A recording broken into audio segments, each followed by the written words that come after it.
ஜப நேரம் ஜெபிக்கிற போதுதான் அவங்க விசுவாச அறிக்கை பண்ணுவாங்க. கர்த்தர் நல்லவர், பெரியவர், அவரால் எல்லாமே பேசுவாங்க ஜபத்துல. ஜபம் ஆன பிறகுதான் அந்த ஜபத்திற்கான ரிசல்ட். அதுதான் மார்க் 11:24. மார்க் 11:24 ஜபத்துடைய ஒரு பெரிய பிரின்சிபல்ஸ் என்னன்னா, அப்பொழுது அவைகள் உங்களுக்கு உண்டாகும். எப்படி உண்டாகும்?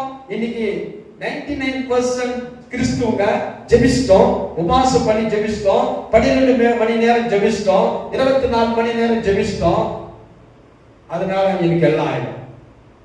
அந்த ஜபம் எப்பொழுது உங்களுக்கு ஆன்சர் வரும்னா, அங்க நல்லா சொல்லுது, அவைகளை பெற்றுக்கொண்டோம் என்று விசுவாசிங்கள், அப்பொழுது அவைகள் உங்களுக்கு உண்டாகும். அந்த வேர்ட் அண்டர்லைன் பண்ணீங்க, உண்டாகும்.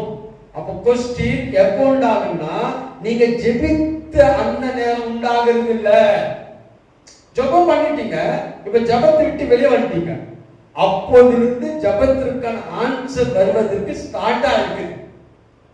அப்ப ஸ்டார்ட் பண்ண நேரத்துல இருந்து மேபி அது பெற்றுக்கொள்கிற நேரம் அது 1 மணி நேரம் ஆகலாம், 1 நாள் ஆகலாம், ஒரு 1 வீக் ஆகலாம், 1 மந்த் ஆகலாம். ஆனா அது வரைதான் அந்த பீரியடு. அந்த பீரியடுக்குள்ள நீ மாறிட்டியானா அந்த ஜெபம் கேட்கப்படாது.